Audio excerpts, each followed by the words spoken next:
a little bit more. We are brought to you by the good people at Fremantle City Football Club. They've done a terrific initiative to provide you viewers on our YouTube page and on the Facebook social media page with a chance to view this night series game. Khalid Shosuna is my name from the Perth Football Podcast. Joining me, as always, is a good friend and the greatest man, as we call him on the show, Josh Chaya. Josh, how are you? How are you doing, Kalichi Osunwa? What a fantastic evening of football. It's been so hot all week. I was so concerned we were going to get out here and it was going to be rough going for the players, but I think we've got just about perfect temperatures here. The wind is blowing around Frank Drago Reserve, and two of the teams that were almost surprise packets in the league last season, Fremantle City, a third place finish, a fantastic first ever season in the NPL Men's WA competition. Armadale knocking on the door, and they've got Peter Jakobs, the gold medal winner, the top goal scorer, 26 goals last year, leading line as well. This is going to be a fantastic game for the two sides out here at Frank Drago Reserve. Yeah, it promises to be a cracking game of football. Of course, this is the night series competition, so you do have a couple teams who are looking at it as a chance to win silverware, and other teams who are looking at it as a chance to test some players and have a look at them and see what some new players look like and how they play. And we sat down and we spoke to the coaching staffs from both sides of the teams, and it feels like it's a bit of a mixture and match. Bit of transition year for the Fremantle side, who are obviously in the maroon jerseys. Last season, having Matt Sparrow was coach, no longer be part of the coaching staff this year with Scott Miller and Del Wignall taking over. Two very experienced campaigners and personalities here in Perth. And they were talking about how this is an opportunity for some players to get a fresh start and make their mark, Josh. Yeah, and look, they were a team together at Coburn back in the day, and when they were there, they were always one of the most competitive teams in the NPL Men's WA competition. So a fantastic opportunity for them to get back together, get the band back together. Scotty and Dale, Scott and Dale, obviously, so much state here playing for the other Fremantle side several years ago. So really awesome to see both of them back in the NPL Men's WA competition, and really keen to see what they do and how they sort of change up the style of this Fremantle side this year. Absolutely. Fremantle kicking off from the right, going all the way to your left, listeners. Ball right now is with Alex Silla, former Perth SC footballer. It's good to see him back in the league, and he's played a lovely little throw for Taj Bingwa. Yeah, Alex Silla had so many injury issues a couple of years ago, and he really had a bit of a stop-start campaign last year. He got going. I think he scored with just about his first touch for the Fremantle side, and I think it was a bit of a feeling out process for him last year. Really looking forward to Alex having a full season, a full pre-season under his belt, and getting going this year right from the start. Armadale with the goal kick there. Armadale coming into this game following a cracking 4-1 win last week over Balcatta. Again, we say it's pre-season, but goodness, if you can score 4 goals, I'm sure you'll take 4 goals anytime you can get it. Pete Yorkov scoring all 4 goals, continuing his form. But big Hayden Stevens says, don't worry about that, mate, that's my ball. Yeah, as we were saying, last season, Pete Yorkov's finished top goal scorer. He won the Golden Boot. He won Goal of the Year. He won Players Player of the Year from the Perth Football Podcast and had a cracking season. Great high press there from Fremantle. Chechas on the ball now.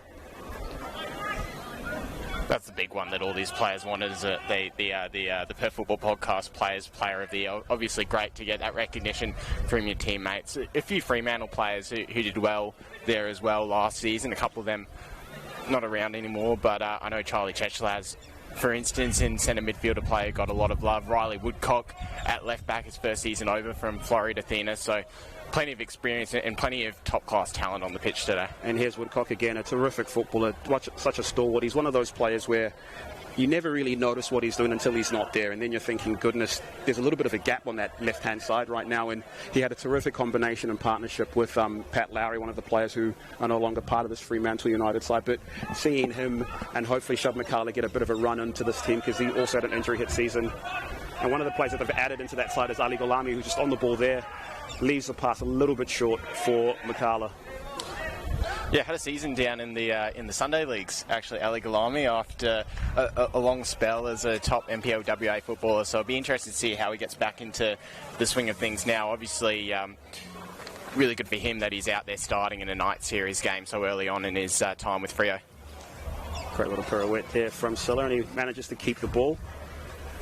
Yeah, I think the big question for Fremantle this season, of course, with all of that transition with coach and two big-time players who scored quite a few goals, is what's the season going to look like? And knowing Scott Miller, knowing Del Wignall, they're not going to be here for second place, so to speak, but I'm sure they come in there with an understanding that these players are going to need time to adjust to their ideas and their thoughts and the way that they like to play football. Still a lot of quality to come into the side as well. Alex McLean injured himself early on in the first game of the night series last. Flash shot there from Daniel Robinson, who, again, we're talking about players being back, and it's good to see him back after missing the entire of last season with a devastating injury the year before. So it's good to see him back, and he's going to add a little bit more razzle and dazzle to this Armadale side for sure. Yeah, former Coburn player as well, player that Scotty Miller will know well. Absolutely a player, and one that he knows as well as Sam Cook, and that is terrific centre-half play. Brings the ball down straight to Chechlaz. I'm sure that's a combination we'll be saying a lot this season. Yeah, really excited to see Sam Cook get the opportunity to lead a line this season. He came off the bench a lot in the last couple of seasons for Perth. Almost seemed to score more goals coming off the bench, but I'm sure being there leading the line and being out there in the starting lineup is exactly what he wants at this stage in his career. And we'll see if he can convert those flashes that we've seen into being one of the dominant centre forwards in the competition here in Perth. The pedigree is absolutely there for Sam Cook. It wasn't too long ago where he was out in Europe having trials, and I think being back with Scott is someone that he absolutely knows and trusts and can get the absolute best out of him. And I'm sure he's hoping that a change is going to come based on last season. Chechlaz with the ball here, and this is terrific play from Fremantle, being super composed on the ball, rotating play. You can see that they've been working on this, and I just want to say really quickly, Chalmers is such a tidy, neat and Greek player who just does all the simple things as well. Yeah, he is, and we've seen Freo have most of the ball early on in this game as well, aside from that one flash from Armadale. Lovely little play there from McCullough, doing a little bit of a two-step tango on the left-hand side, and once again, some great defensive play from Emerson Alexis to make sure that cross didn't reach anybody. But speaking of people who've got the terrific deliveries, Charlie Chedlard is one of those players who you've got to pay attention to, whether he is a dead ball or a ball in space. One incredible free kick in the finals last season, I remember. Sends the in-swinger, it's away by Alexis.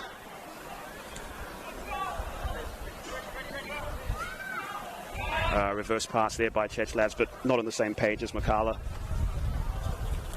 Yeah, we were mentioning just before, Josh, that it is a bit of a transition side with Scotty Miller coming in and taking over and Del Wignall. And this was a team who came up through the playoffs 2 seasons ago. It was an absolute dramatic night down there at the Samco Football Arena, if you remember the Marignoni shout from our good friend Tommy Dolman. And then last season they kind of took the league by storm, where I think they went 7 games unbeaten and were just winning games. And not often do you get promoted sides go from winning that promotion to playing in the top 4. So it is going to be an interesting season to see how the players adjust and whether they go, look, we want to push on and go for another season in the top 4. If they say, look, we weren't expecting to be in the top 4, can we just consolidate? We've got a new manager and see how things go. You say not often, but I think we've seen it 3 years in a row in WA. I said promoted, not win the league and then come up. But yeah, we have seen it. We have seen it quite a few times with teams winning the league and having that continuation of winning and that kind of muscle memory of a terrific ball by Chalmers. He's played in McCullough here. Cook through. Can he play him? He looks like he's on side. Sam Cook. He is. Flag stays down. It's a late flag. But that's the absolute kind of play you want to have. Terrific intense defending there from Silla all the way through. Chalmers gets that ball back from Chechlaz, one-time pass, and McCullough and Sam Cook's there. And I'm sure that's a transition that you're going to see a lot of times in the NPL. You can see the intent there from Sam Cook, the classic centre forward play. He wants to get off the shoulder of the defenders. Shove McCullough, a tidy little pass in behind. He did look offside from here, though. Bear in mind, we don't have the best view of it.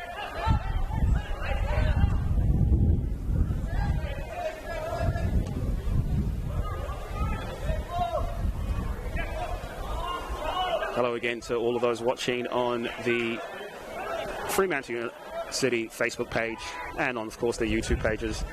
We can see the comments that you're sending through, so thank you so much, Nick Carter, for the kind words asking why isn't Tommy Dolman commentating. Tommy Dolman will be very busy very soon. Don't worry about that. You'll hear plenty of Tommy Dolman's dulcet tones this season. You'll be sick of it by the end of the season. Your Cops can't quite keep the ball in play, and I think it's another throw for Fremantle. When you look at the season, you look at the pre-season, it feels like it's going to be one of the most open seasons around, and could be in for another treat where it's everybody with everything to play for, and a loss on the final day can send you either top 4 or relegation zone, Josh. Is that your kind of sense from looking at the players? Silla's breaking away here. He's got Cook on the left-hand side. Benwell on his right. Can he make a pass? He finds Cook. Cook flagged offside again. He's looking right across the line there. I love that. I love how he's such a good footballer that he's capable of not only playing back to goal, he's also really comfortable on the shoulder saying, play me in, play me in.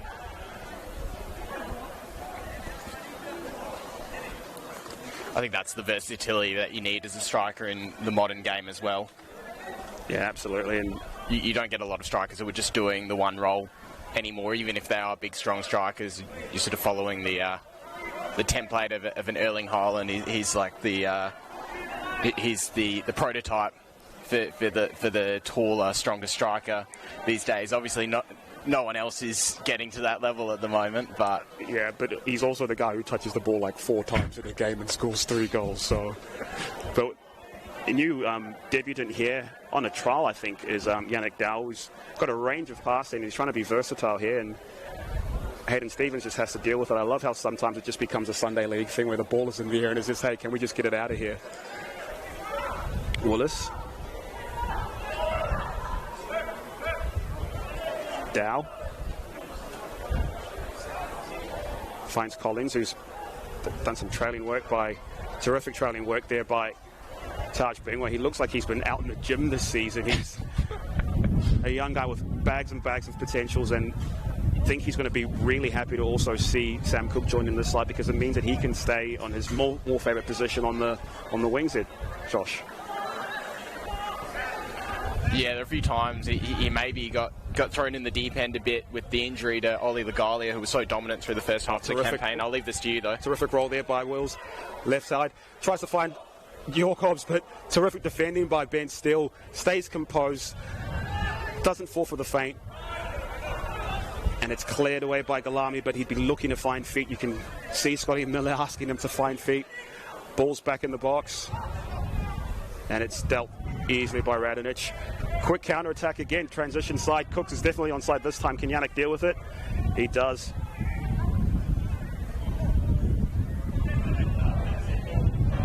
Bit of head tennis here, Josh. It's come back. And Hayden Stevens just clears it off. Bit frantic moments there in the box there for Armadale.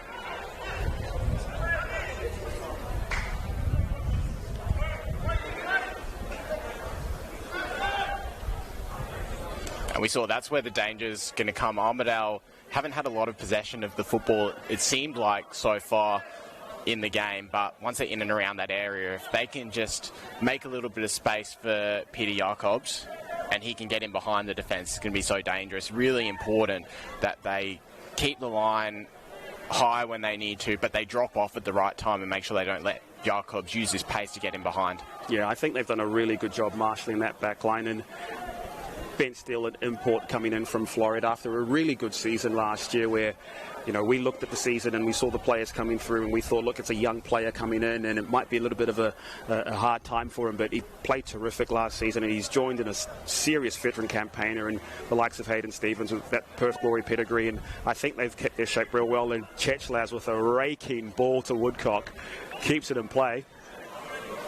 And he just battles and keeps it, maintains it, and wins a free kick. That's terrific play. Yeah, Benny's still the import. Bunbury is another country to me as well, Kalichi. Speaking of imports, Armadale have a player from the Cambodian Premier League, Takashita, out there on the left wing. Yeah, he's coming from the Cambodian Premier League. A player who's coming in with a lot of fanfare. From what we understand, he's had over 140 appearances and scored over 100 goals, so no pressure, mate. But Pete Yorkobs is the big number 9 here, so I'd love to see how they combine and can pay throughout the season. Whipped in ball, terrific delivery there, and a great header by that man again, Pete Yorkobs.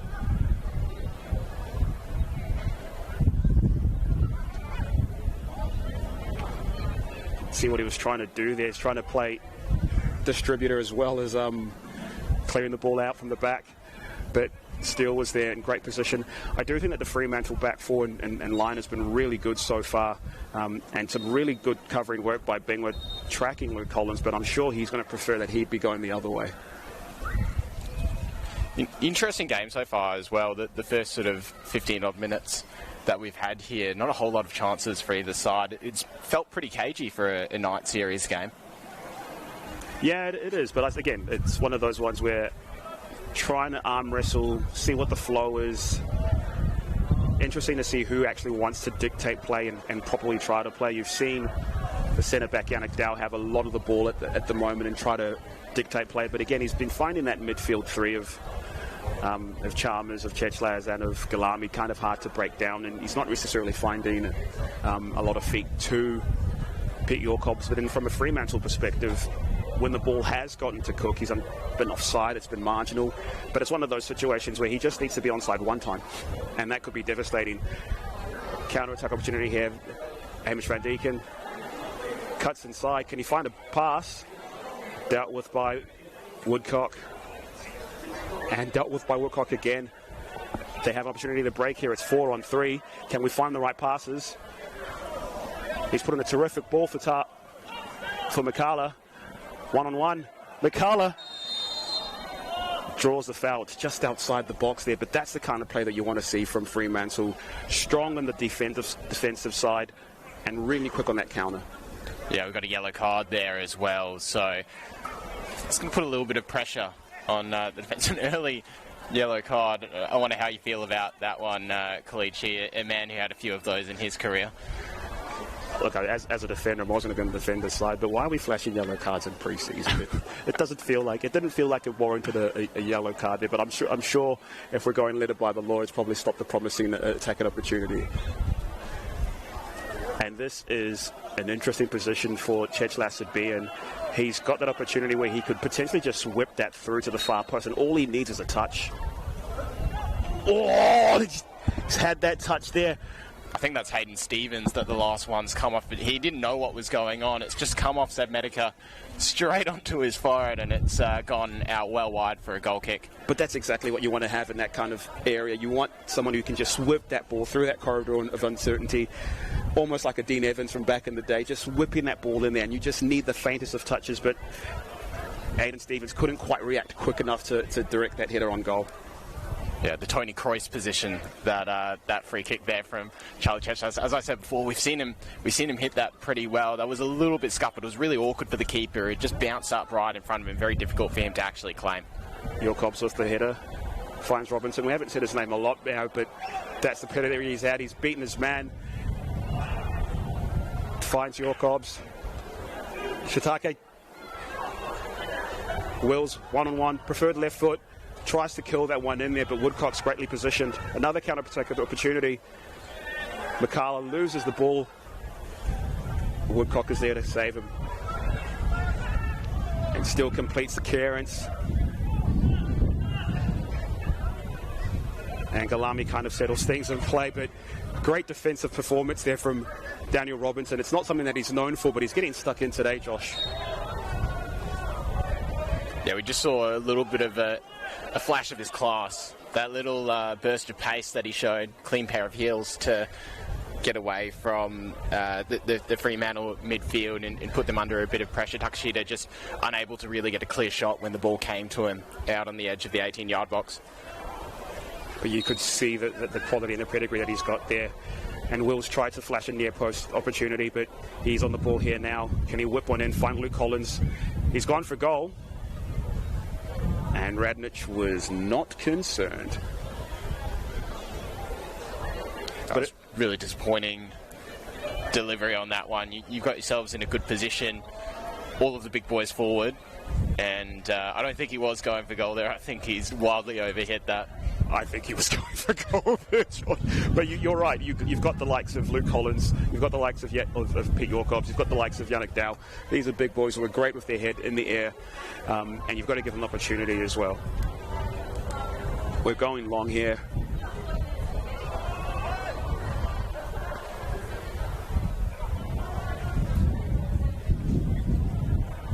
Ball's out for a throw. Can we take a quick one in for Galami?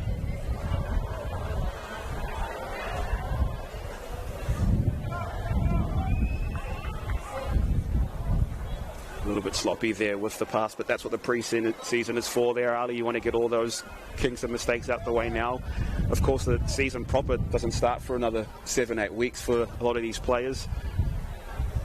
And we're going to have a couple Fremantle players coming in and joining us, and one of them is Alex McLean, who had a great start to the season last year. I think he was top goal scorer for a couple of weeks, but hurt himself last week and is looking to be back for the first game of the season.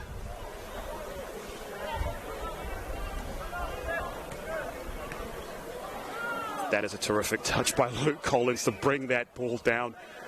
Yannick Dow didn't make it easy for him though, but he just brought it down with class and ease and found Ing. That's a sloppy pass into the midfield. Can they punish?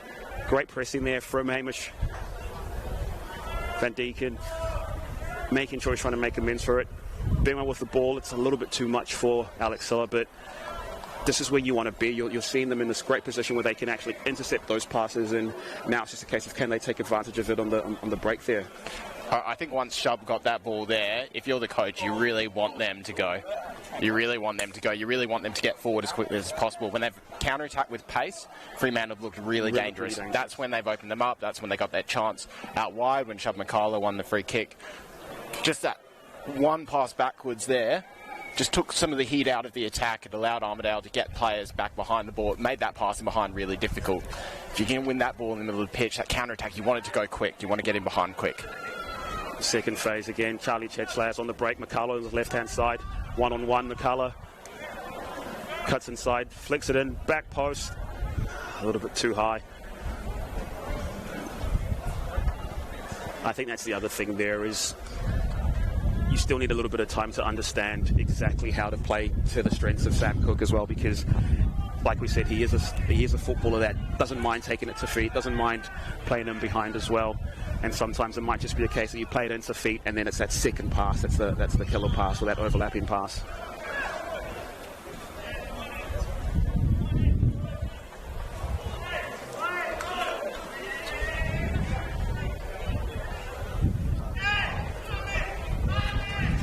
Once again, this is a broadcast brought to you by the good people of Fremantle City. It's a terrific initiative that they've taken to bring the night series through to you, listeners and viewers, watching on the Facebook page, watching on the YouTube page as well.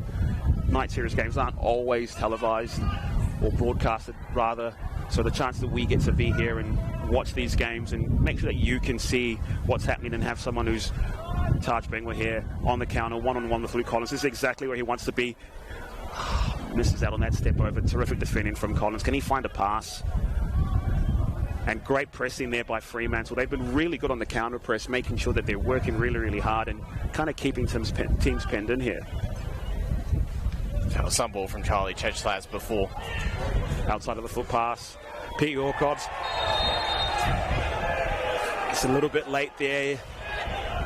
He'd feel a little bit harsh done by that one. It looked like it was a decent challenge and tackle, but Pete Yorkobs was really, really clever and really, really smart. And we mentioned that we'd have a couple players coming in and joining us. And joining us now is former Perth Glory footballer, terrific midfielder who, when he was on the pitch last season, played a huge difference. I remember seeing him play in that Perth FC game, Perth away, where came on the pitch and kind of changed the game. Cam Edwards joins me. Cam, how are you keeping, mate? Good, mate. Thanks for the introduction. I've got to say good things about you, surely. It'd be worse if you hammered me than I'd come on here. Nah, whipped in free kick. Dow was a little bit too long. Is a goal kick. Cam, it's been a pretty big year of transition for the squad. New coach, new players coming in. huge success last year, getting promoted and then going in and making the top 4 when not a lot of people gave you a chance. I remember speaking to Matty Sparrow and said, "Mate, I think I've got you 8," and he goes, "I'd take 8 right now," and ends up with 3rd place. So what's the feeling around the camp with the guys? Obviously Scott Miller, huge pedigree, Dale Wignall, huge pedigree. These are legends of the game here in WA. So what's the feeling like in the camp right now? Yeah, look, last year was very enjoyable. Like you said, wasn't much expectation last year, but we sort of just come out and, we knew in the group we had a good squad. We just needed to show it, and, to get 4th, if you told us at the start of the year, we'd take that. And now going into this year, we're somewhat got a bit of momentum. We've made some good signings, and like you said with Scotty and Dale, I've previously had them before at Coburn, and they were really, really, really good. So just having them here, different voice, what we've been doing at training, I'm really looking forward to this year. We just need to hopefully perform somewhere near what we did last year. Yeah, and look, it's going to take obviously a little bit of time to gel. That's a raking ball there by Van Dijk, and he finds Pete Yorkhoffs. He takes that first-time opportunity, left foot, but it's an easy save for Radnich. And it's good to have Radnich come and be part of the squad. He's a very seasoned campaigner. When you look at the likes of Ben Steele as well, another seasoned campaigner. Nick Ambrosio is not quite here yet, but he'll be here. Sam Cook is a goal scorer with a terrific pedigree. Ali Galami is slick on the ball. I'm sure you're going to have a good time trying to tackle him in the midfield throughout the season. So the pedigree and the quality of the squad is there. I suppose it's just taking a bit of time to gel. Yeah, correct. I think, we lost 2 pretty big players, this year with Ollie and Paddy going to Bayswater. So trying to fill that void was going to be quite tough. But like you said, I think we've actually recruited quite well. The boys have come in and have actually done fairly well in their respective clubs. So we're hoping they find their straps really quick.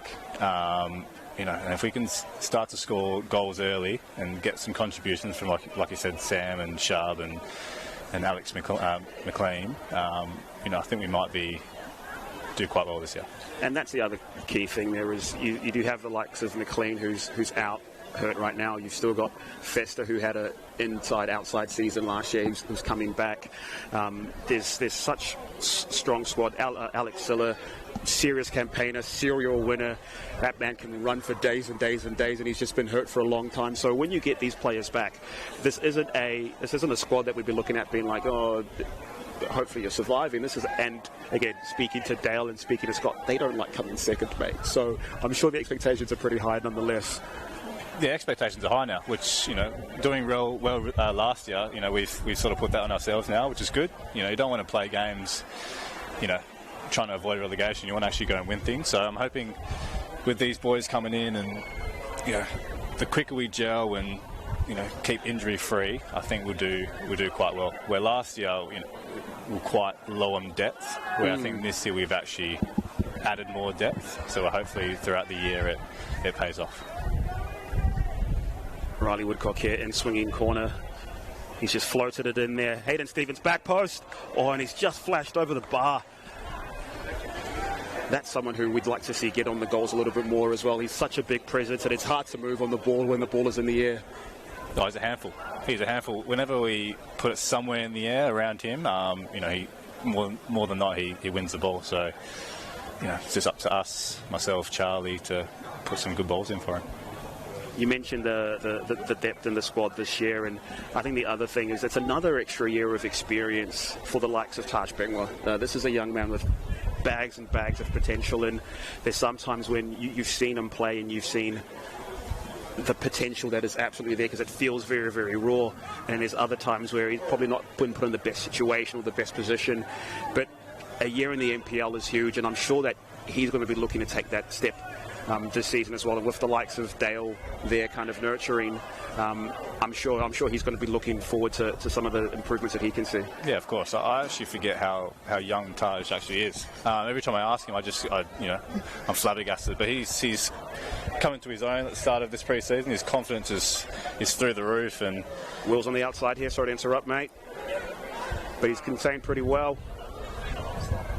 Cross comes in, dealt with McCullough, but as you were saying, yeah, Taj, he's somewhat unlucky last year to be thrown in different positions and asked to do something in 20 minutes, which is very tough. And when you have Ollie, who was on fire last year for us, and it was hard to change things. I think this year it's a big year for Taj. Hopefully he can step up and, like I said, his confidence is through the roof this pre-season, and hopefully that continues.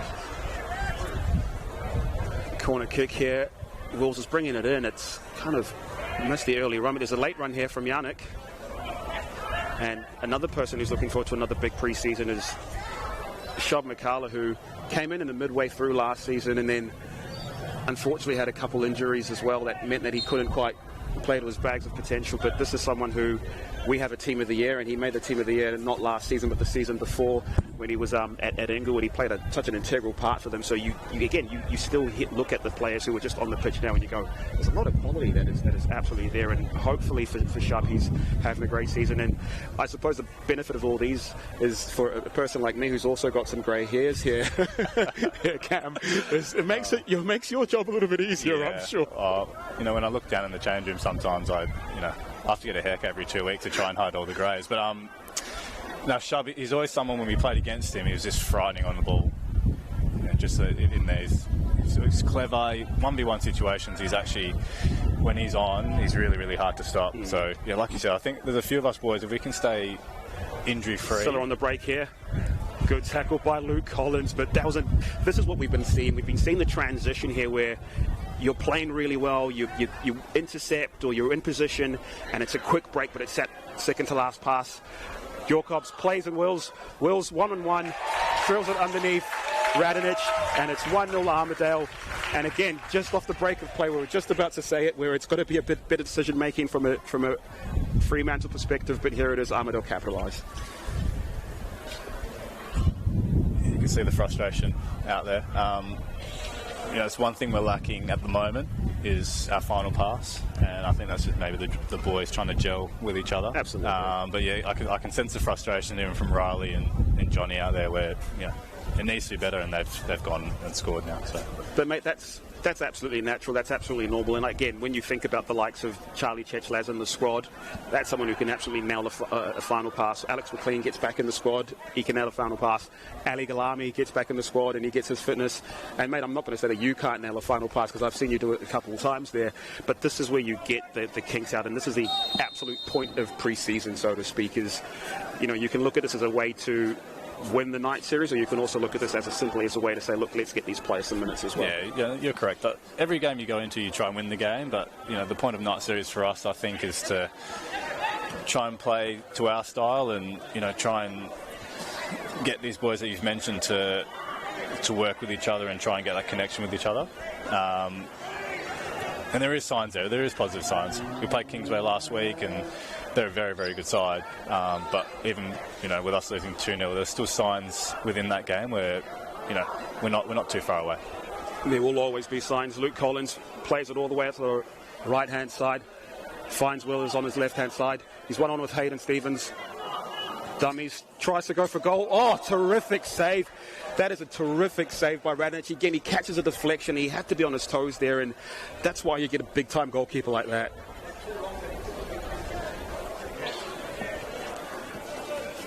Cam, thank you so very much for your time, mate. Really appreciate it, and all the best for this season, and hopefully we see you on the pitch loads and loads and loads. Perfect. Thanks for having me, guys.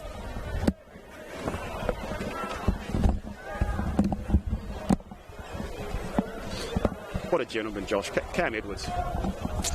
Fantastic player, and good to see him get a good run in the side this year. Sakashita whips it in. Big header by Woodcock.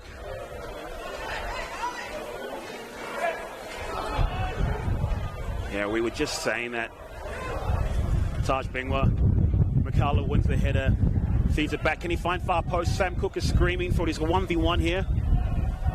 Goes left-hand side, plays it across the box, takes a deflection. Oh, and what a save! Comes out to Chechlaz. Hit it off the line by Yannick Dow. That's terrific play by Fremantle. Good play on the left-hand side by McCullough. Sam Cook, you almost have to say he has to score, but that is terrific defending there by Medica. And once again, clearance off the line by Dow. What a France a couple of seconds. I think it may have almost been a double save there from Medici, from where I was as well. You could see the nervousness, Shabakala's going up against Callum Dobbs there. Dobbs doesn't want to put a foot in. He's already on the yellow card. Woodcock, corner plate short, quickly. Rolls it up. Galami, surely he hits it low, takes a deflection, and out for a corner. But again, we were speaking to Cam Edwards a little bit earlier, and I was almost asked my favourite question of what does a Fremantle goal look like this season, but you can see how quickly they play on the break, and that's exactly what Shabmakala wants to do. And I was literally just about to say, jolly on the spot is Sam Cook, exactly where he needs to be, but that is a terrific save by Medica. You got the sense that Sam Cook sort of felt he just had to get it on target, but Medici was out really quickly to close down the angle. Big counter-attack on here now. What a ball by Pete Yorkop's. Emerson Alexis on through on goal, rounds the goalkeeper. What a finish from Armadale. That all started on a quick counter-attack, and that is the cruelty of football here. Fremantle with 2 clear-cut chances to score. An absolute raking ball from the left-hand side from Pete Yorkop's. And a terrific composed finish by Emerson Alexis. Rounds the goalkeeper and makes it 2-0. Jeez, he did so well. Once he was in that position with Radnich coming out to close down the angle, you could see he had the pace to hold off Riley Woodcock, but the question was, what does he have for the finish? And even once he got around him, the ball's still moving quickly, and he's had to take it as soon as he can once he's around the keeper because he's got Woodcock catching up to him. So what an incredible composed finish there from Emerson Alexis. It just puts a premium on the save that Medica made at the other end. It's a 2-goal turnaround. Yeah. Just about. Cause it's almost come from not one corner but 2 corners on. And just the pace of that counter-attack. Yeah, and again, like you said, it is one of the cruelties of football is when you do have the opportunities, you do have to kind of nail it there. And Fremantle had 2 clear-cut opportunities in those positions, and they'll be sitting there absolutely spewing, thinking we needed to score those ones. But Josh, like anything, they're still in the game here. There's plenty of time left here, so they get themselves 1 goal. All of a sudden the game tempo kind of changes. But at the same time, this is pre-season, and part of the point here, long touch by Hayden Stevens, but he does well to slide in and win the ball back. It felt like there was a bit of a trap there for him, but he did well to keep possession. Silla. Chalmers. Steele. Back to Silla. Good little transition play here. Can we keep the ball and build forward? The Armadale press looks a little bit relentless and managed to win the ball back. Bingwa. Galami. They've done well to get out of here with the ball. Couldn't quite find Cook there, Chechlas, but he's pressing hard. Yeah, it looked like Fremantle just got caught a bit on that side of the pitch. They needed that opportunity to switch the ball out into more open territory. When you do pre-season, there's always that sense of things kind of being layered in, and coaches will traditionally start with the back 4, make sure that your back line is up to speed, and then you work on a little bit of finishing and make sure you can get that up to speed, and then all of a sudden you work on how are you doing on transition or how you're doing in open play and build-up play, and it feels like they're still a couple weeks away from doing that build-up play and seeing exactly how the ball plays in. But that's a terrific play into Yorkop's, back to Wills. Yorkop's left-hand side, bouncing shot, dealt very, very well by Radnich. But you can see situations just like that. That's the last bits and bobs that Fremantle kind of need to take in. I can't wait for them to get this in play. And we've been speaking to Cam Edwards about the pedigree in this squad, and the pedigree is absolutely there throughout the squad, Josh. I think they've been really effective on the counter-attack. Clearly that's going to be something that's going to be really dangerous that teams that play against them are going to struggle with this season, especially when you think about how open a lot of the sides that play in the competition here in WA tend to be. They tend to be progressive, they tend to open up, they tend to want to get forward, and it does leave... It's a transition league, isn't it? It leaves holes at the back. The question is, when you're not able to do that, when you have to build out from the back, and I think that's maybe the next step along the line for the new coaches at Fremantle. Great hold-up play by Cook. Can he find a pass? He's tried his best there. He looked up and he saw Taj Bingwa making that run in, and it's a cheeky little foul there by Callum Dobbs to stop a promising opportunity. But right there is something that we need to see a little bit more, because we're not saying Sam Cook's name as much as we should, especially when it's in a build-up phase, so to speak, Josh.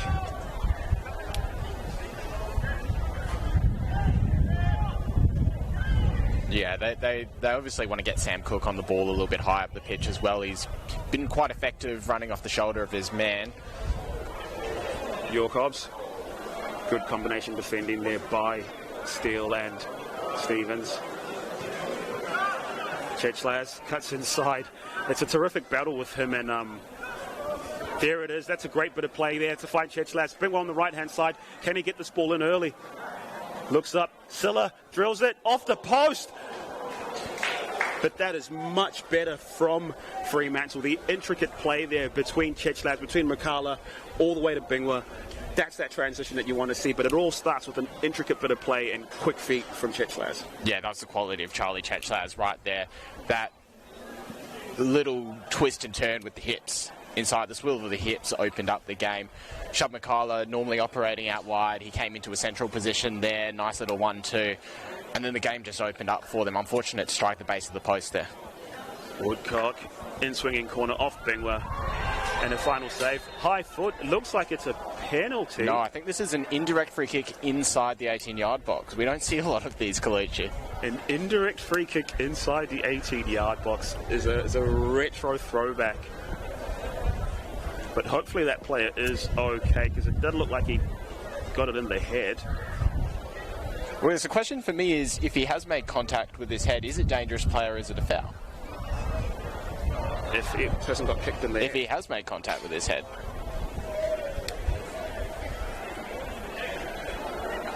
Because to me, if he's made contact with the head, then it's a foul. It's a penalty. Then it's a penalty. Yes.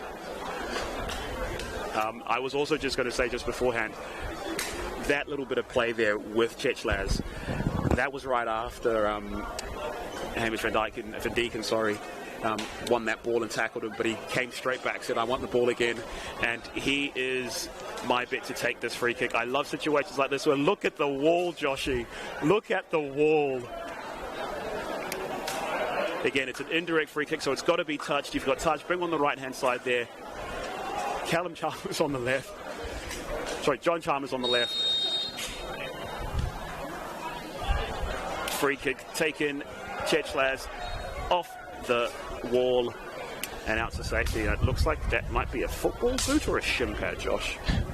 I think they've got away with one potentially there. And obviously we weren't right there like the referee was to see it. Ben Steele looked pretty happy when he came off to the touchline, so maybe he was trying to find a penalty that wasn't there. You've got to give credit to Fremantle as well. 2-0 down, but plenty of chances as well. It could very well be 2-2 right now. Yeah, it could very well be 2-2. I do think that they have a bit of half. They've had some half chances.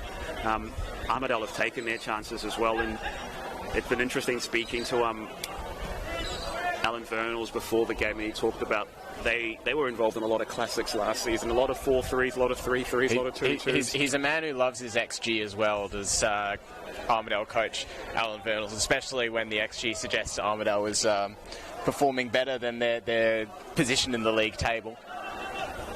There's a reason for that, and it's the camera angle down at Alfred Skeet makes it easier for XG shots to be related. But enough of Dorkow. We'll go back to play talking about football. Sorry, listeners who don't like or talk about XG. Ball through here. Wills. He's got Collins on the left-hand side screaming for it. That's the other interesting thing. Luke Collins played a lot of last season at centre-half. He can play anywhere he wants on the field, but he's playing on the left-hand side now, and he's making Taj Bingwa do a lot of defending. So that's another thing to kind of look out and see for the stories and narratives for the season. Yeah, he's good on the ball as well, so he gets opened up, gets the opportunity a bit more to show that side of his game playing out on the left. Shub Makala with a little bit of defensive work there. I love the hands up saying I've done nothing wrong. I agree, play on. But now they've won the ball. What can they do? All the way down to Radnich. Terrific play. Can we get it all the way out? Listeners, just also would like to remind you that tomorrow is the season launch for the good people at Fremantle City. They're having an event at the home grounds where you can get out there and be part of the launch for the season. It's an opportunity to speak to not only the coaching staff and the players from the men's NPL, but also from the women's NPL. Both sides made the top 4 last season. Women's team with some terrific footballers, and also a new coach on the women's side in the form of Sam Geddes. So get on out if you can on Saturday afternoon to Fremantle, Hilton Park, and get supporting the club as they launch into a new season. Takashita, great little ball there, goes to nobody. McCullough's done well, and he finds Stevens. Where's the next pass for him?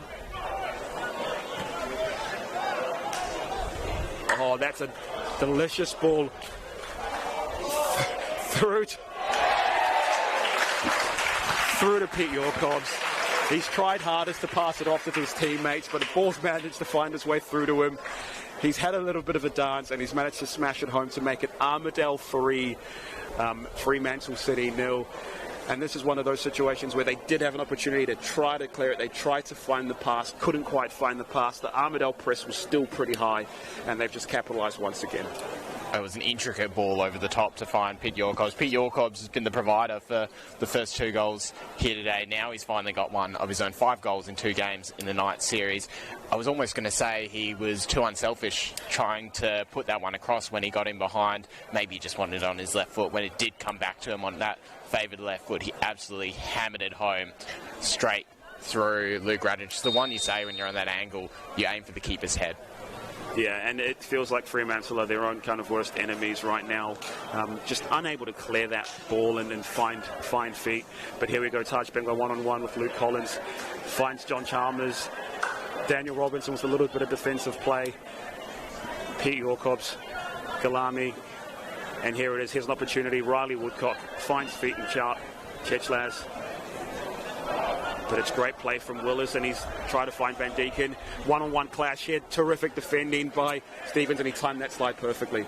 And you've got to feel for Fremantle City because they've had opportunities in this game. They've hit the base of the post. Medici has made a great double save. They've had one that's sort of bounced back off the keeper onto Hayden Stevens' head, which could have gone anywhere. So they've had just about as many good opportunities as Armadale have had. Just that one really good save off the deflection by Luke Radnich, aside from the goals, but yet they find themselves down 3-0. That's what football do to you, McLean.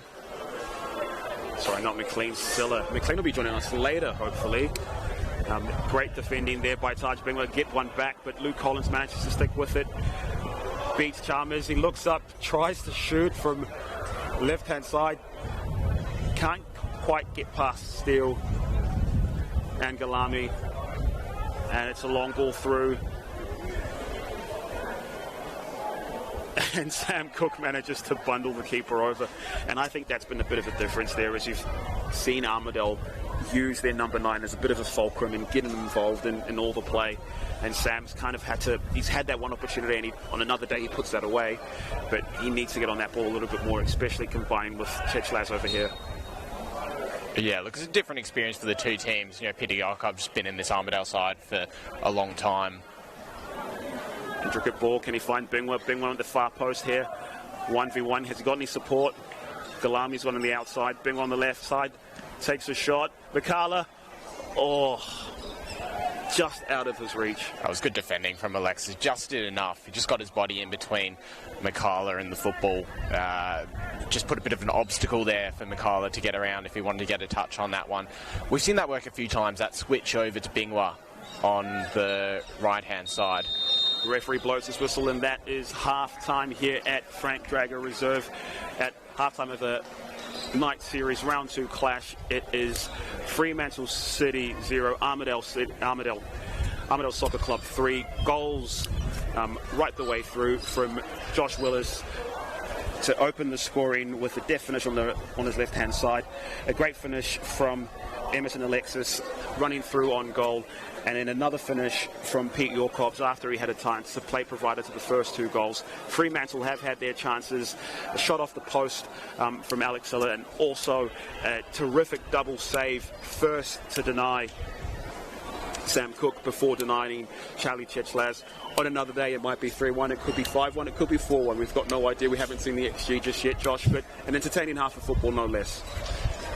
Yeah, it was an unfortunate one, you think, for Fremantle, because they had so many chances and they were just opened up a couple times. I think we're going to be saying that a fair bit with teams that are playing against Peter Yorkobs this year, so plenty of plenty of positive things for Alan Vernals to look forward to, but plenty of positive things bearing in mind it's a pre-season game as well for Scott Miller and Dale Wingle to look forward to. We've seen Sam Cook get a couple touches in on goal, a couple opportunities. Charlie Chechlaz, he's going to be a fulcrum of that side, a few good touches for him. And Ben Steele, I thought, not at fault for the goals, solid at the back. Nigel Gibbs loving the commentary. Can't tell who's paying for the stream. No, you can't, can you, Nigel? We'll be back after half-time. Thank you so much for listening. We'll be back in a minute.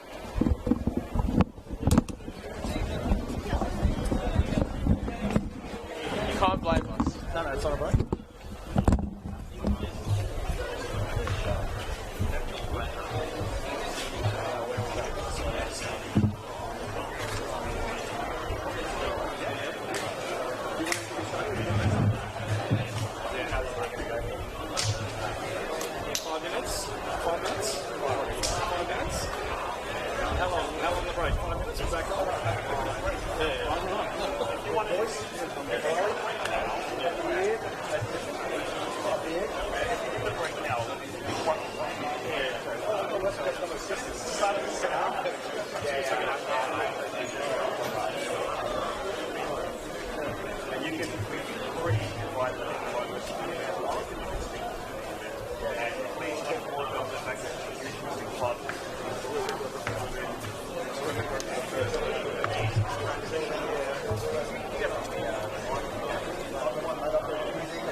Go. Tell where to sit.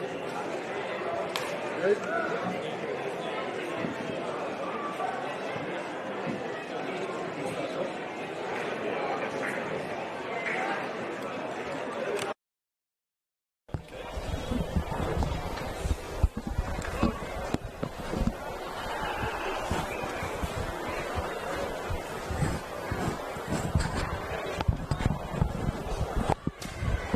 The teams are back out and we are just about to get kicked off here. Sam Cook over the ball for Fremantle City. A fair bit of work to go for Fremantle City, Scott Miller's side, to get back into this one after 3 Armadale goals in the first half. Not for the want of trying for Fremantle City, still yet to score in this game, but they rattled the base of the post. Seth Medici, the Armadale goalkeeper, made a couple of really good saves. We could well be 3-2 or 3-3 here.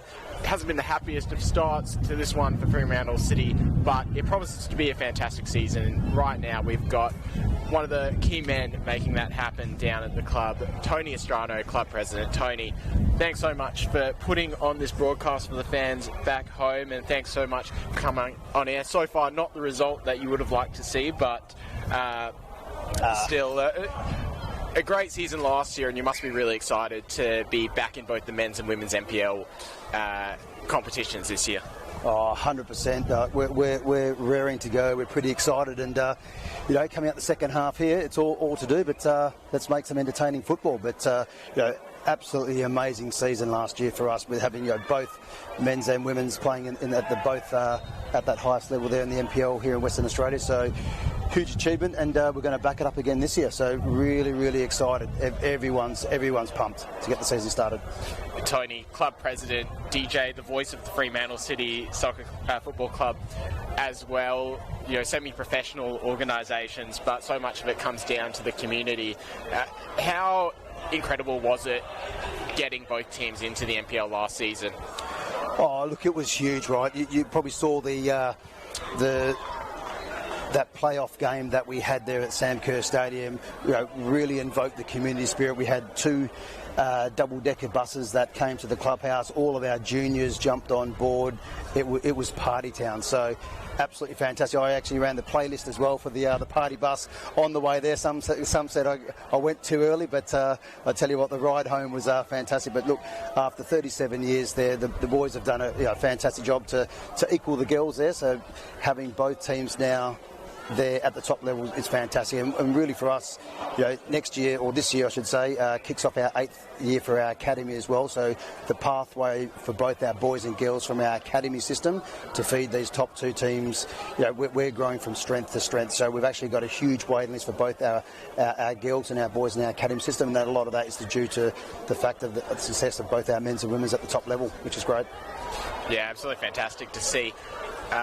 Like all football clubs, you've tasted the lows and the highs all right here. Oh, there's an opportunity for Fremantle City, and it's gone just wide of the post. Sam Cook still looking for his first goal here. It is new colours, but that was an opportunity. Yannick Dowie didn't know what was lying behind him, lurking in the shadows. Sam Cook so close. Another opportunity. You just know that the dam wall's going to break for Sam at some point. Fantastic signing for you, Tony. Oh, look, absolutely fantastic, right? So, we knew from last season, finishing 3rd, we were very close, but we wanted to sort of add a little bit more depth to the side as well, and you saw it right from the top 2 pin-up boys of WA football there, bringing that extremely experienced coaching team to the side, and then bringing on the extra depth has been phenomenal for us. So yeah, really excited about seeing how all these guys gel this season. Tell us a bit about that. Obviously, Maddie Sparrow, Matt Lenzo not around this season. Incredibly important to the club, having gotten you promoted. Had a great season last year. But Scott Miller and Dale Wingell, what made them the right choices to bring in down at Freo? Look, I think when you're looking at Perth football, having a couple local boys as well that have made it to, you look at playing in the A-League and obviously getting a couple of international caps there for the Socceroos. You're talking about some guys who know what it takes to make it, being living in Perth as well. So, look, it was a natural choice, right? When the opportunity came, we pounced pretty hard. And just excited right there. Level of professionalism has just been outstanding. Fresh blood in the women's team as well. Our good friend Sam Geddes, she's got her first head coaching gig in the NPL women's competition. How excited are you for the women's season to start? Really excited. So, once again, very young squad, and that also from our 18s development team, we're even younger again. But the pathway that we've got for the girls now, for our 18s, our 21s, and then our first team, it's just exciting, right? And what even excites me a lot more as well with all three of those teams is most of those players have come from our academy system. So, absolutely amazing. We'll make a couple more announcements soon with our women's team. We've got a couple of new signings coming in, but they are looking really, really good. And coaching staff, Sam, Coral, and Faye will still be part of that team as well. A superstar lineup there as well. And the men's and the women's team, we understand there's an opportunity tomorrow for all the fans at home to go down and shake hands and have a bit of time in the spotlight with all of those players and coaches. What's going on down at Hilton Park tomorrow? Yeah, tomorrow is our season launch, so 2025 season launch, where we sort of officially kick off as a club. 4 till 7 p.m. Hilton Park tomorrow, Saturday 1st of Feb. So come down, enjoy. It's a family-friendly event. And then what we'll also be doing is we'll be presenting our men's and women's first team. So we'll have some of our junior players from our girls and both the boys. They'll be presenting the shirts to the players, and we'll be formally announcing and also kicking off our season across from all the way from our under fours all the way through to our NPL teams. Just flashed over the bar from Hamish Van Deeken. Tony, thank you so much for coming on the broadcast, and thank you so much for putting it together. Myself and Kalichi are having a fantastic time. And thanks, guys. Look, and hopefully this is something we can continue to do. And another big shout out to our sponsors, and thank you for making this happen. Back to the football, a couple of really big opportunities early in this half. Charlie Chechars just robbed of the ball in possession there by Hamish Van Deeken, skied over the top of the bar. Earlier on, Sam Cook flashing that one wide. He almost managed to steal in from a errant back pass from Yannick Dow.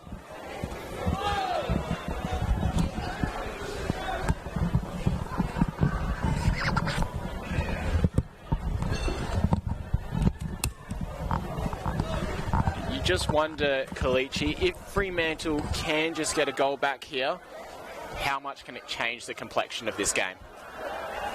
I've been reading a lot of books on statistics and expected goals and stuff like that, and really dorking out, and it tells you that it's not the most chance. But I think for them in the second half, I'm sure that they would have spoken to each other, and some of these players might get 15 minutes. We've already noticed a sub in George Fester, who's now coming in at number 13, playing centre half, another composed character. But I'm sure that they've been given specific instructions and goals and targets for this half. Boys, go in the second half.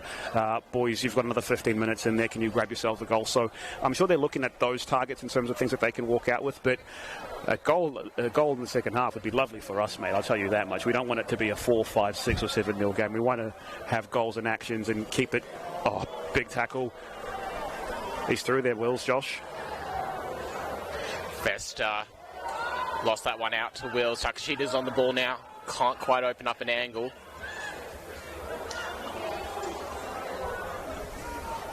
Wills will keep that in play. Measures up to Ben Steele.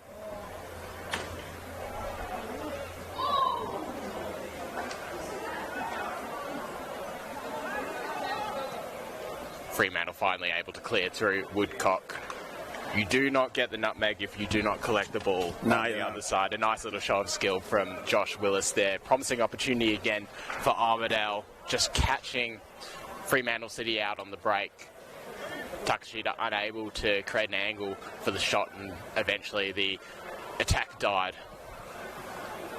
No, yeah, the attack kind of broke down there, but you can see the bits and moments and quality there.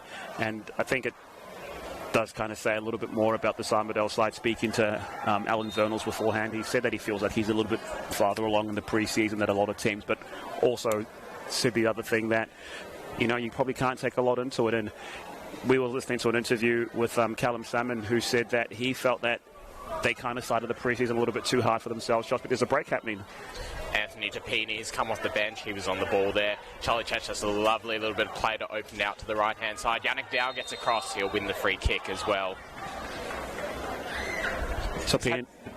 He's had a few nervy moments on the ball, Yannick Dow, but defensively he's been very strong. He's won a lot of the ball in the air, a lot of clearances. It looks like that player who just needs a couple of finishing touches. Yeah, he does, and I think for him, he's someone that Armadale are going to be having a look at this season. They played a lot of Luke Collins at centre-half last year, but you can see that he gives them a little bit more as a left midfielder with a little bit more balance, a little bit more quality on the ball. But if they can get Yannick Dow to be a solid, steady defender for them for the season, that'll be huge. He's certainly a unit in defence there. They've got two big boys at the back with Yannick Dow and Callum Dobbs. Another substitution that's just happened really quickly. Charlie Betts has come on, number 17 for Taj Bingwa. So that's the end of his night. Again, pre-season, minutes in the legs, getting a taste and feel of the season to come.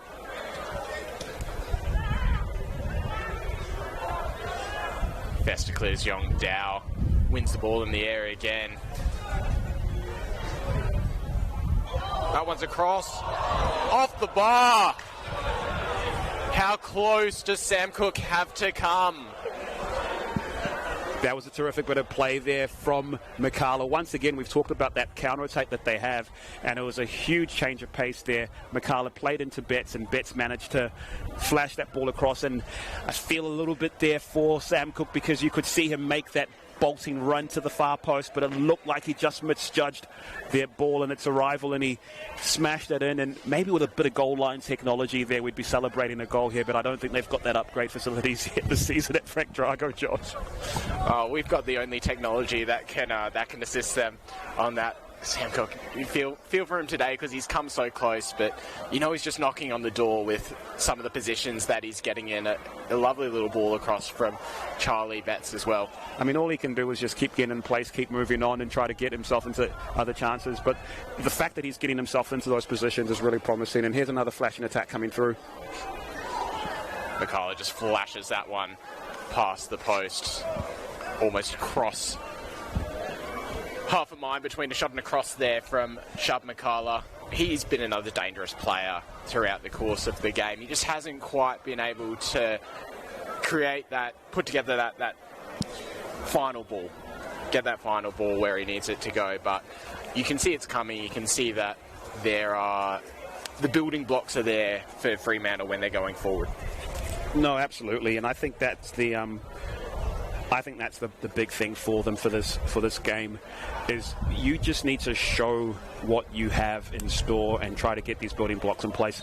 Last season we came and we saw Floriat, and they looked like the worst team we had ever seen in our lives, and they made us eat all of our prediction and words about putting them in last place, because they, aside from a points deduction, would have made the top four. So there's only so much you can put into these pre-seasons, but Charlie Chechlas, intricate feet, keeps the ball. And a lovely little I don't know if that was wholly necessary from Johnny Chalmers, but they are holding a bit of possession right now. I didn't think you'd sworn off talking about Floriat this season, Kalichi. I'm only referencing Floriat in terms of saying you're not going to fool me again by watching pre-season and thinking a team's not very good. Collins able to hold off Tapini there. Dow finds Van Dijk, and the pitch is opening up for Armadale. Can Jacobs get on the ball? I think that one's just a little bit long. Radnich always favourite. Fremantle City just getting a little spell of possession together here. Armadale under a bit of pressure.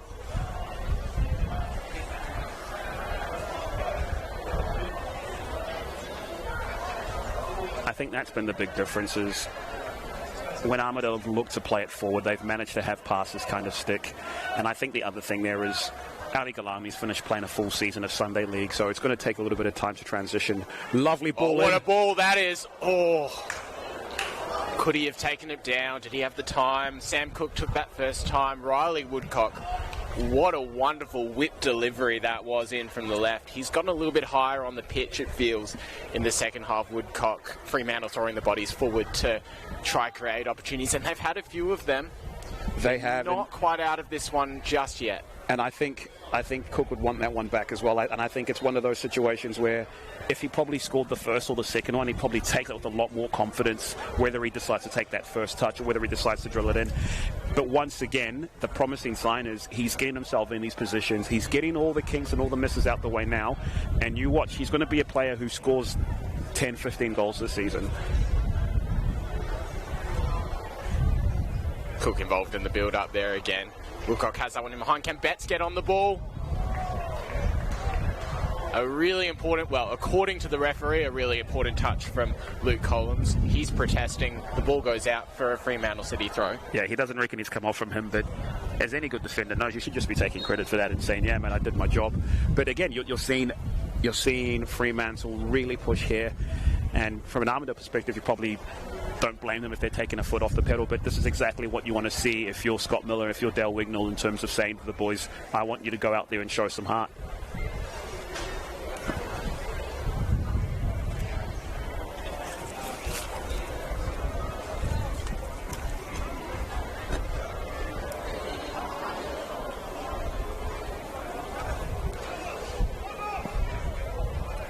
Substitutions just come in play. Give us a quick second just to update our team sheets.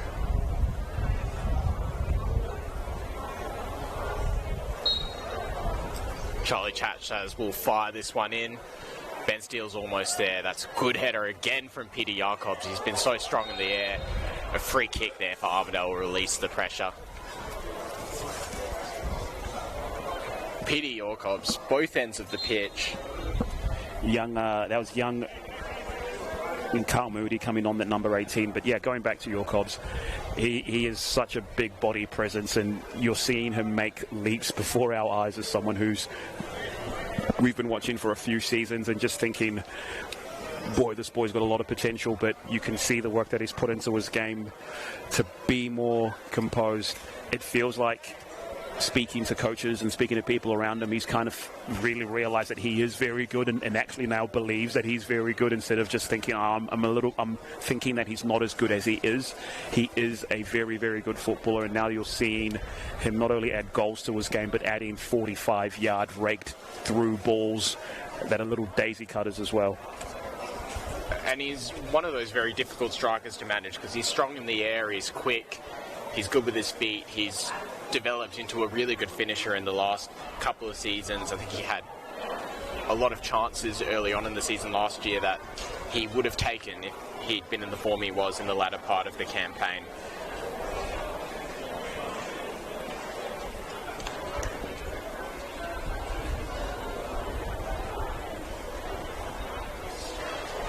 Yeah, absolutely, Josh, and it's one of those situations where you can see that it's simply just a case of confidence.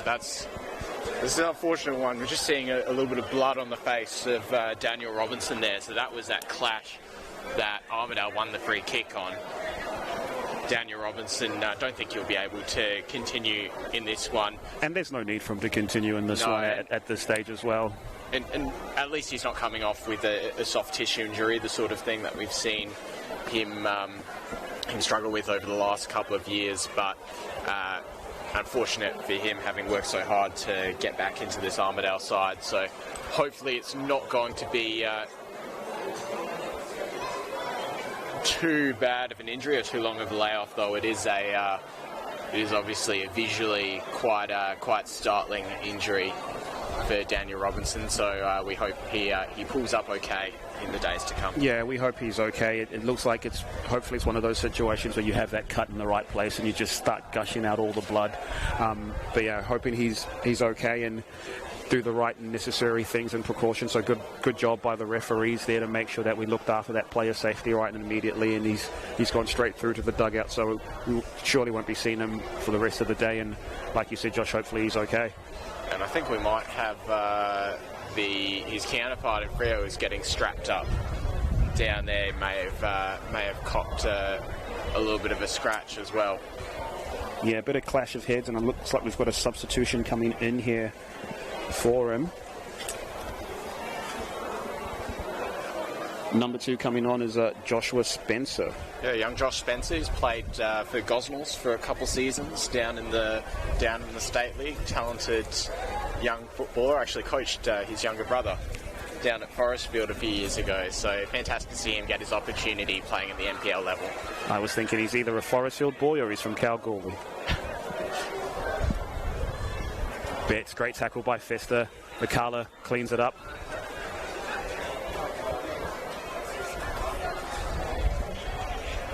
We've got Cook on the left-hand side here. Can he get found? Cook's coming far post.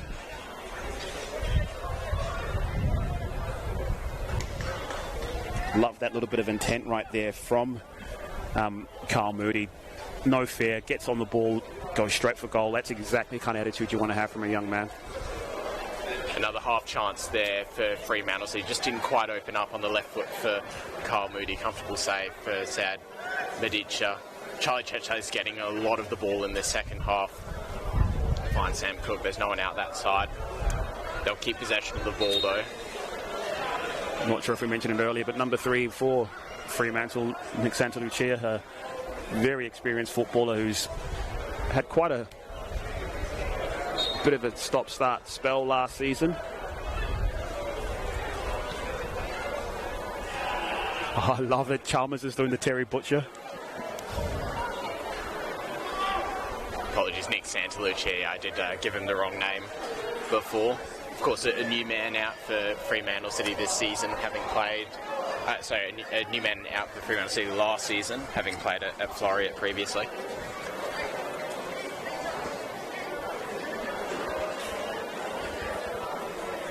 Just sliding into a role there on the right-hand side of the back 4 in the second half as Luke Collins comes up to take this story for Armadale. You've got to say, it is a fantastic night. Just looking out and seeing the amount of people that we've got.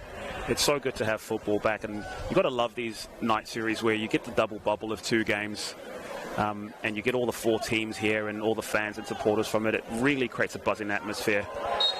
Spencer gets his first touch of the football in this one, and there's 1, 2, 3 very good ones. There's one a free kick for Armadale high up the pitch, and this is a dangerous spot to get the ball in. Luke Collins whipping it in off his left foot, it looks like. Hamish Van Deeken over the ball as well, having a bit of a discussion. Van Deeken will go away. I think this is well placed for a left footer to take it. Yeah, he's going to swing it in, and you can see Pete Yorkob's there in the far post, and Shawley's going to be looking out for him. Fun fact, he's got a really good technique in striking that goal, Luke, but not as good as his sister, because she's terrific at free kicks as well. It's a lovely ball. Good following up by Fester.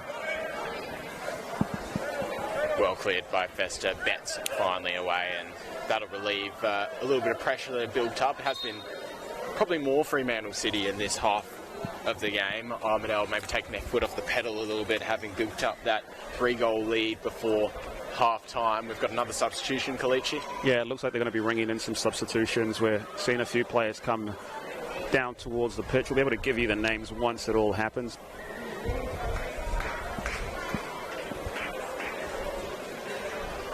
You got Praveen Ampadu, who had a terrific debut season in the NPL last year. Very young footballer who bags of potential, super confident, real slick on the ball. So he's coming in into midfield.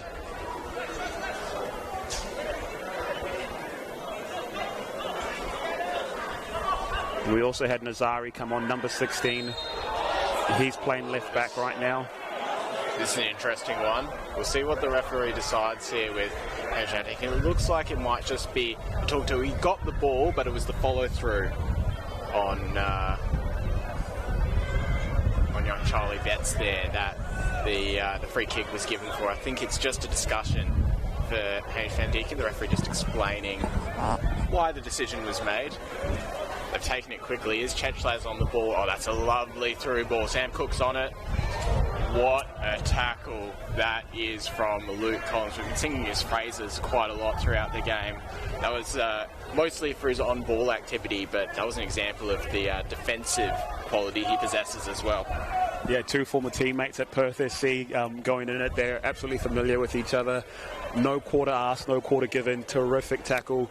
But it's one of those dangerous ones where he has to time it perfectly because the slightest mistiming, and it's a penalty right there from Cook.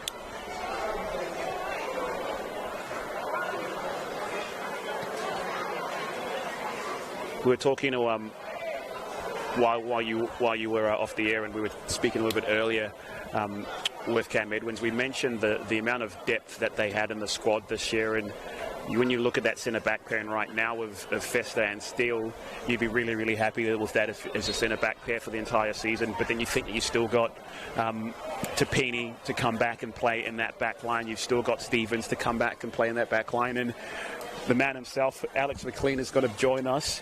Who's going to have the pleasure of talking to him? Kalichi, I'm going to leave you for a second. You're going to have Alex McLean fresh off his latest injury, but we assume he will hopefully be back as Fremantle City win another corner to put a bit more pressure on this Armadale defence. You just let us know how those Basie burgers taste, Josh. Cheers, Josh. One of the finest in Perth. I'm sure he got himself a nice, lovely trim from George Fester himself. Alex McLean joining us. Alex, how are you keeping? Yeah, not too bad. Fester's charges too much for a haircut, so got my own barber. Fair enough, those Fremantle prices, mate. Alex, it's a bit of a...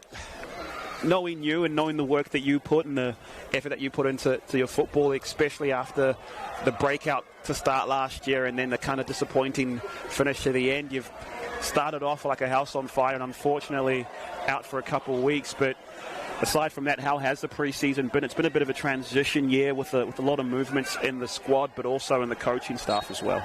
Yeah, it's been a really good pre-season. All the boys are enjoying it. Obviously a change in coaches, which all the boys have, really enjoyed. I was feeling good myself this pre-season. Obviously last year I didn't get a pre-season, getting injured in the African Cup, so I was really enjoying it. Then obviously, last week, another injury, but I guess I just need to start the season like I did last year. Mate, the way that you started the season last year was incredible. I think at one stage you were a top goal scorer and we were singing your praises because you only needed 2.5 shots to score 3 goals. It kind of felt like you started the season so well. What's it going to take for the boys this year to start the season so well? Because we can see that the transition, you guys look really, really sharp and really, really quick, and defensively in terms of setting up and trying to hit teams on the break. But what's it going to take this year to make sure you guys continue the success from last year? Yeah, I think obviously a successful season last year. We want to, back it up this year again. We brought in some new boys, so as you can see tonight, it's a bit everywhere. But as we gel as a team, which won't take long, all the boys are great. We're already getting so close. So, I'm sure by the season starts, we'll be flying, playing the way that Scotty wants us to play. He's brought in a new system that we're trying to implement. I think by the season starts, we'll be all good, up and running. I think we got Glory round 1, so all the boys are looking towards that and just using these night series games as just, training matches to be ready for the season. I absolutely love that, and night series can be a lot of things to a lot of people. For example, last year we saw them and thought they were one of the worst teams we've ever seen, and they ended up shoving it in our face for a good 8-9 weeks and started the season on the house on fire and would have made the top 4 if it wasn't for that points deduction. There's a whole lot of things that you can take from the preseason, but something that we're absolutely noticing right now is there's a lot of depth in the squad right now. When you think Tapini's not back there, you think Hayden's not back there, and you still have quality like Fester and Steele there. You've got McCullough, who's now going to have a full pre-season with the team and hopefully shake off the injuries that he's had. Sam Cook's had 3 great chances. He's not put them away, but mate, he's getting in these positions and being in there, and I can tell once one of those goes in, it becomes that kind of catch-up thing where goals just keep coming. Charlie Chechlaz has stayed in the squad.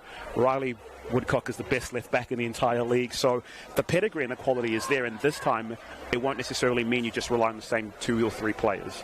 Yeah, that's right. Obviously, we have lost some two players that have had great seasons last year, but it just means other boys need to step up this year.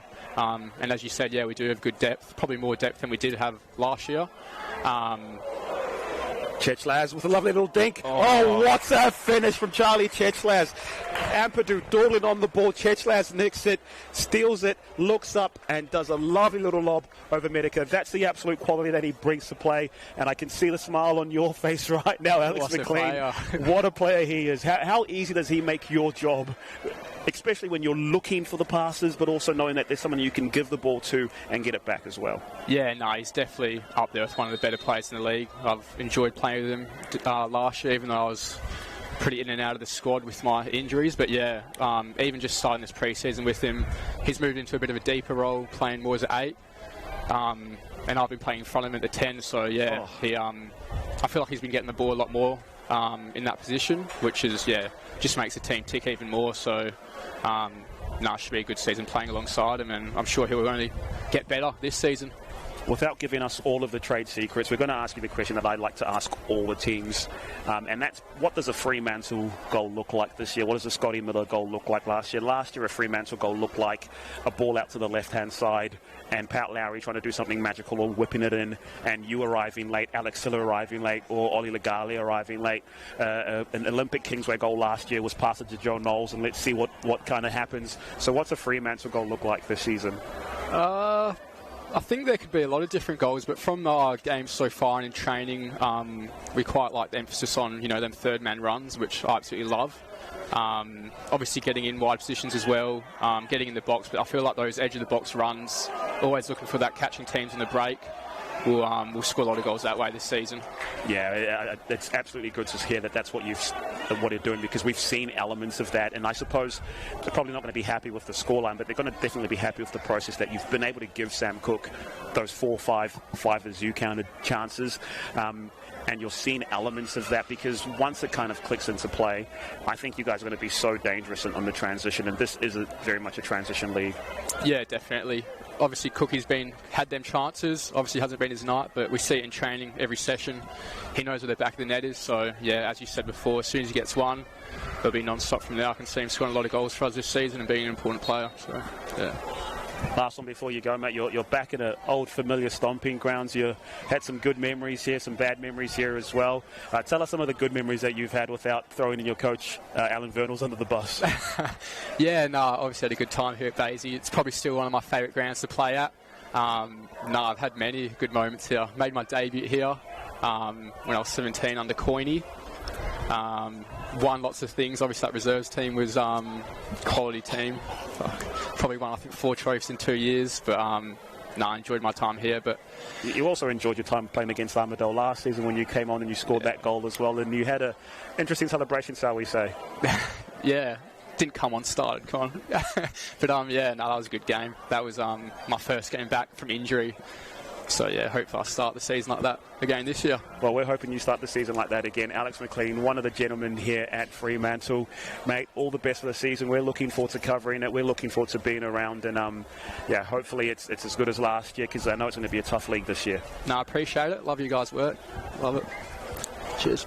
Cheers, Alex.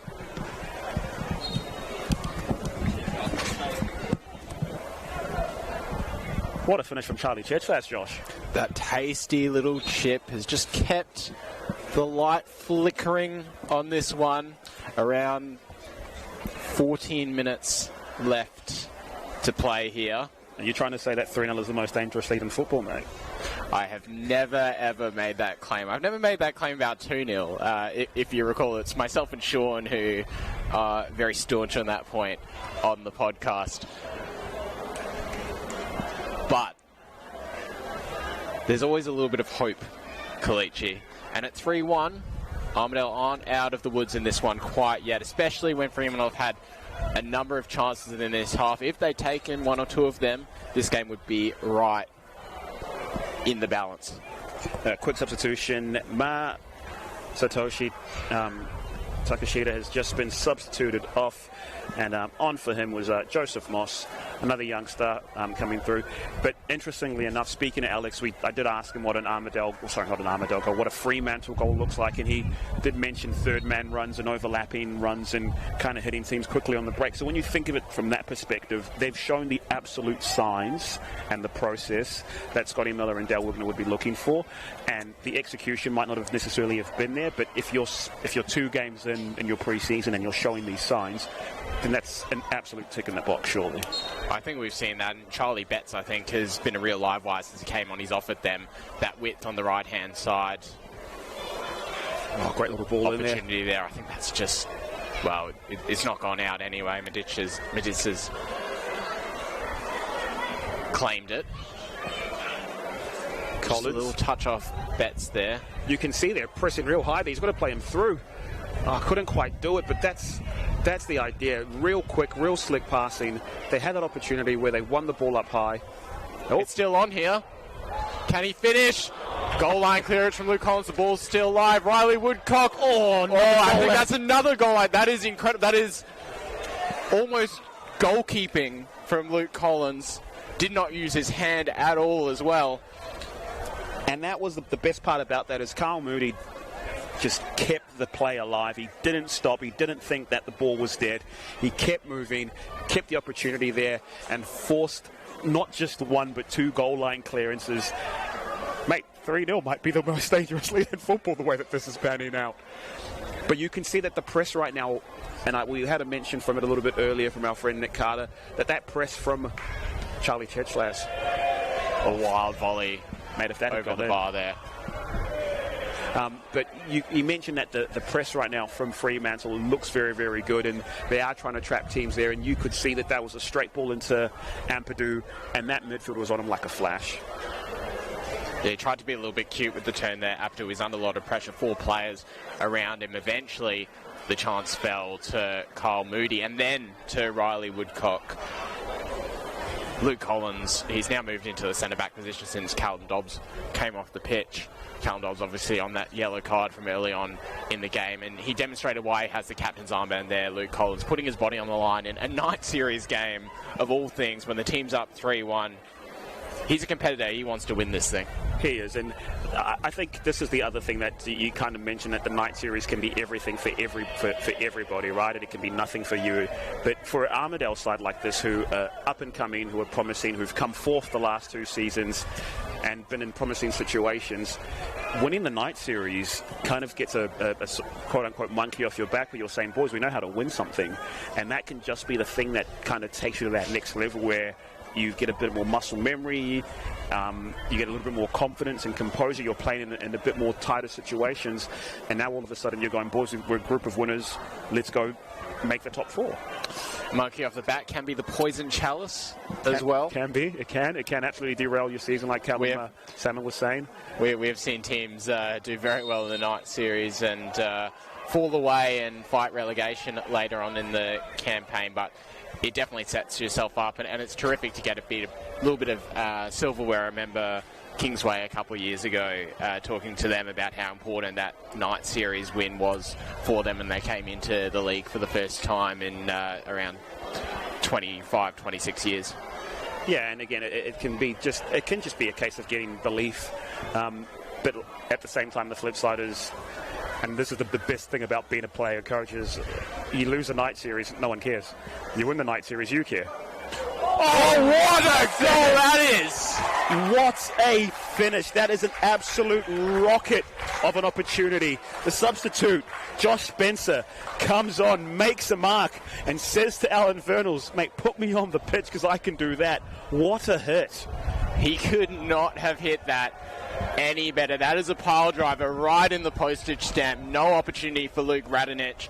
And of all players, it's come from a substitute who's come off the bench, unheralded, Josh Spencer. What a way to announce yourself to this Armadale team, to the Armadale faithful, to the Army boys in the crowd. And yeah, it's a terrific finish. It's not what they kind of deserve this half. They haven't been very, very good. Fremantle has by far been the better side, and we're not saying this because it's a Fremantle stream, but they have been the better side this half. But it just goes to show you that you can't rest on your laurels, and that's the kind of quality that you have in the league this year. And I think two things. One, how good it is that this has been recorded and we can now play this again and again and again. But two, it just goes to show you've got to take your chances. And I think that in the long run is the big lesson, especially for Armadale last year, who didn't take all of their chances, but they've been in this game here. First real opportunity in the second half, and it flashed into the top corner. A goal that could not be more of a metaphor from young Josh Spencer there. Should be the icing on the cake for Armadale. Potentially second 4-1 win in a row to start off this night series campaign, which will not just put them with 2 wins from 2, but also give them a fantastic goal difference to defend over the course of the rest of the night series. Spencer on the ball again here. A nice little touch into Josh Willis, who's taken up a central position. Nazari on the left-hand side. What can he do against George Festa? He's been pushed out towards the touchline. He gets his ball across. Good defending from Steele there to just get in the way of your Cobbs, who was moving really quickly. But that's just so interesting. That all's come from a long ball where your Cobbs has won the first phase. It's gone down to Spencer and all the way to the other side. That's terrific build-up play. And sometimes it can just be a long ball. That's got to be a free kick referee, surely.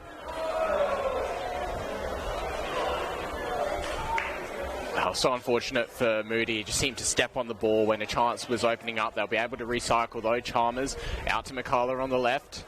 Has a bit of space. Ball in behind. Straight through to Medita. I'm glad the referee had a better angle than I did with this post in my face, Josh, as I didn't see Moody had opportunity there. So that's a terrific bit of advantage from the referee in that situation.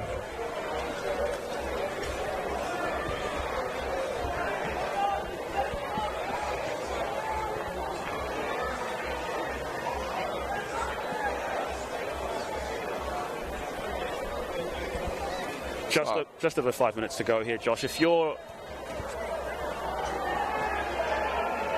Goal kick. Josh, if 5 minutes to go, if you're Scotty Miller and Dale Wigner, what are you telling the players after this performance? I think that they have to take a little bit of confidence from the way that they've played in the second half. Obviously, for Armadale, 3-0 up at half-time, bringing a few changes as well. You expect them to potentially take their foot off the gas a little bit, but they had a lot of chances. They had a lot of opportunities to get back into this game, and it was just that finishing touch in the box. So on another day, Sam Cook has a hat-trick here, and we're talking about a game that's 4-3 or 4-4. Absolutely, and I think when you look at it and you think of performance from Steele, that's minutes in his legs. You think of Charlie Chechlaz as still being busy, newer position, a little bit deeper than he was last year. Doesn't quite have the combinations of people that he would be playing with week in, week out. So that's something to kind of build on. And as much as, you might deride Sam Cook for not putting those chances away, he was in all those positions for those chances. And that's all you can really ask for. Another day, it comes off his the stud on his foot and it deflects a little bit differently, and he gets that first one, and all of a sudden it's 1-1 to start the game. So there's so much there. And from an Armadale perspective, what would you be saying if you're Alan Vernals? Or just hold that thought as they have an opportunity to get in behind. Again, Charlie Chester's been able to clear to Sam Cook. Just steps on the ball, sums up his day a little bit. He's shown bright flashes, but hasn't quite come off for him. Get it all today. Out the way in the preseason, Sam. I'm still backing you to score 15 goals this year, mate. Look, Armadale will be happy with the clinical nature of their performance, but I think they'll know that they rode their luck a little bit at the back with the chances that they gave up. So there'll be plenty of aspects of the game for... that's a lovely ball. Cook plays in. Oh, another big opportunity. Moody just flashes it over the top. Batista came out, he made himself big, but you feel he could have got that one on target there. And honestly, that is really, really good play, a really unselfish play there from Sam Cook to set up Moody. Again, one of those ones where maybe if he'd scored the first two, he probably tries to lob Medici first time. But you're seeing that they can do this. You're seeing that there are positive shoots there from them. What a lovely raking pass as well. That is some hit to find Cook on one bounce. Yeah, and they've held their width very well. They keep the wide players wide. They spread teams out, and they stretch them when they're on transition. So you can clearly see where the goals could come from Fremantle this year. It's just a matter of putting the ball in the back of the net at times. It's putting the round thing and the square thing there. That's the easiest, simplest thing in football, isn't it, Josh? But yeah, what a terrific night of football. The ground is cracking and packed. We've seen some terrific goals here. A lovely dinked finish from Charlie Chechlaz. Josh Spencer with an absolute howitzer as well. And the fact that this was all recorded for posterity is also just huge kudos. We really just want to emphasize the innovation and ingenuity here from Fremantle to make the decision to come and live stream these games. It gives you, the viewers at home, I think I had a look and there was almost 1,000 people watching. Wow. On the Facebook stream, not necessarily even the YouTube stream as well. So it's terrific to see. We've got Goran to the left of us, who's an absolute stalwart of the game here, who's made sure that you can hear us loud and clear as well. So huge thank you all the way to Goran as well, and to the good people at Front Drago Reserve, because what a terrific avenue. And terrific save there from Radonjic. Willis trying to get into the action and trying to get himself a second goal. He had a little bit of an angle and an avenue. Took a quick feint, dummied, flashed it in, and Radonjic jolly on the spot. What a rapid save, Josh. You're a goalkeeper. You could appreciate how quick he got his hands up for that one. Yeah, Radonjic has made 2 or 3 good saves today. That one off the deflection in the first half, maybe the pick of them as well, that little tip over the bar. So both keepers have been busy today.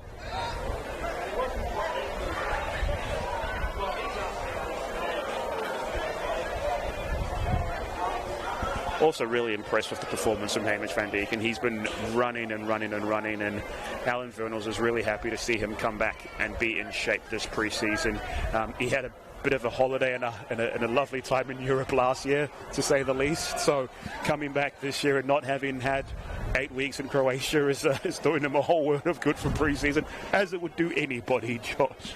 I think when he came, I think he'd had a couple years where he'd had some issues with injuries and he needed to get minutes into his legs, but he's a fantastically talented player. It's great to see him starring at an NPL level. And once again, really impressed with Riley Woodcock, he's just such a good footballer. The way that he keeps track of play, gets up and down the field, super energetic, rarely gets beaten on his side, composed on the ball. And as I say that, we do the old commentators curse and watch. Pete Yorkhoff is going to punish. Thank goodness. But yeah, and some really good flashing appearances when you talk about Carl Moody, who's just come off the pitch as well. So some really good, impressive performances from some of the youngsters who'll be looking to make more of a mark and say to coach, hey, I'm someone that you can rely on through this entire season, not just through the night series. Yeah, I've liked him. I've liked Charlie Betts since he came off the bench. Taj Bingo probably struggled to get in the game a bit, but good to get minutes in his legs. And as you heard from Cam Edwards before, important for him to be playing in a different sort of role out wide rather than being forced through the middle when Oli Lagalia got injured last year. Sam Cook, he's spent a bit of time out on the right wing. He's played through the middle. He's had opportunities, and I think we're going to see him take more of those opportunities than he doesn't as the season progresses. And I think the key thing for Taj is, even if you were to kind of use him as a substitute in a situation like this where the game extends out, stretches out a little bit, and you're not being marked by Luke Collins for the entirety of the game, you probably have a little bit more opportunities and excerpts where, you know, there's a bit more transition and you can really hone in on the game. Ticking over 92 minutes on the clock here. This one has petered out a little bit after that spectacular strike from Josh Spencer, which really put the game beyond Fremantle City's reach. And there is the final whistle, a 4-1 win for Armadale. They're second in 2 weeks in this night series competition. They've started out the NPL WA men's pre-season very, very hot indeed. Fremantle City, plenty of opportunities and plenty of bright spots to take out of this game, Kalichi Asunwa. Yeah, absolutely. Some bright spots to take out of this game. Goals from this game, of course, coming from an Armadale perspective, goals from Josh Willis, Emerson Alexis, Pete Yorkhobbs, and then a cracking howitzer from Joshua Spencer in the second half. Charlie Chechlad's got the goal for Fremantle City, but as a side who are coming in a transition year, speaking of the players, you can see that there are some shoots that they can absolutely take forward into the season. Huge thank you once again to Fremantle City, to Sam, to the entire board, to the entire operations to do such an event to make sure that we can actually bring this game through to you. Huge thank you also to Cam Edwards for taking the time to come and speak to us. Huge thank you through to Alex McLean once again, and you had an interview as well, Josh.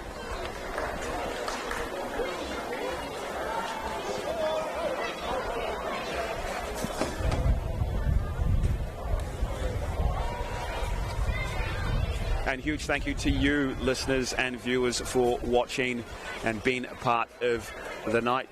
Any last words from yourself, Josh Chiat? Be careful and be kind. You just stole my last words. Thank you all so much. Thank you once again to Goran. Enjoy, and hopefully we'll see you all very soon. Take care.